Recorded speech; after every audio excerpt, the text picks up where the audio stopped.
ఇప్పుడే వచ్చి డాక్టర్ గారికి కలిసినాము.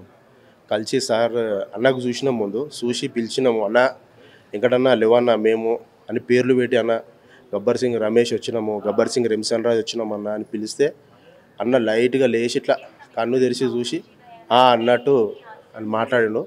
దాని తర్వాత డాక్టర్ గారు వచ్చిండు. సార్ మంచి రెస్పాన్స్ ఇచ్చిండు. నిన్నటికి ఇవాళకి కొంచెం క్యూర్ అయ్యిండు. నిన్న కొంచెం అది ఉండే, ఇవాళ క్యూర్ అయ్యిండు. మంచిగా అవుతాడు, మంచిగా చేయాలని సాయశక్తులా ప్రయత్నిస్తున్నాం మేమని చెప్పిండు. చాలా చాలా థ్యాంక్ యూ సార్ అని చెప్పిన. ఇప్పుడు కూడా సార్ రూమ్లోకి వెళ్ళి మాట్లాడి వచ్చినాం మేము. అన్న క్యూర్ కావాలి, అన్న మంచిగా కావాలి, అన్న ఎప్పటిలేక కావాలి, అన్న మళ్ళీ షూటింగ్లు చేయాలా, అది మేము కోరుకునేది. ఆర్థిక సాయం అయితే చేయాలి, చాలామంది చేయాలి. ఆర్థిక సాయం కూడా చేస్తుర్రు. ఎట్లా చేస్తుర్రు అంటే ఇప్పుడు బయటనైతే ఏమైపోయిందంటే మొత్తం పబ్లిసిటీ అవుతుంది. ఫిష్ వెంకట గారికి ఎంతో పంపిస్తున్నారు, ఎంతో చేస్తున్నారు అన్నట్టు. కానీ నిజం చెప్పాలంటే ఒక్కొక్కరు 100 రూపాయలు 50 రూపాయలు ఇట్లా చేస్తున్నారు. అది ఏమిటికి అది రాదు. కొంతమంది పుకారా ఏముందంటే ఫ్యామిలీ కొంచెం పట్టించుకోలే చేసాను. కొడుకు ఈయన కిడ్నీ ప్రాబ్లం ఉందంటే ఈయనక రెడీ అయిపోయాడు. వీళ్ళు ఉన్నారు, ఎవరైనా కానీ ఫ్యామిలీ చూసినంత ఎంత బయటలైనా చూడరు. మా అంటే ఒకసారి ఫోన్ చేస్తారు, వచ్చి చూసిపోతారు.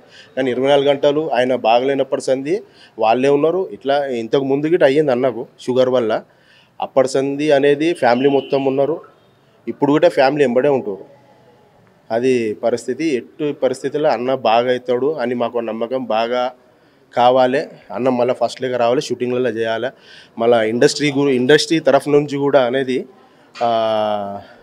ఇంకా కొన్ని ఎవరన్నా దాతలు సాయం చేస్తాడు.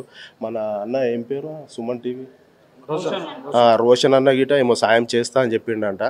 అట్లా వాళ్ళని కాదు, మీరు గిట మీడియా వాళ్ళు గిట చేతనైనంత మీరు అందరూ సాయం చేస్తే వచ్చి ఇంటర్వ్యూ తీసుకున్నట్టు కాకుండా మీకు తోచినంత, మీరు 100 మంది దగ్గరికి పోతుంటారు, వస్తుంటారు కదా, ఎవరో తెలుసుకుంటారు పలానా. ఇప్పుడు మీ ద్వారా గిట అనేది ఎంతోమంది హెల్పింగ్ అవుతుంది. అది ఒక సాయము. ఎందుకంటే చాలా బాధలో ఉండే. ఎందుకంటే 5 మంత్స్ నుంచి ఫ్యామిలీ మొత్తం, ఆమె కూతురు, ఇద్దరు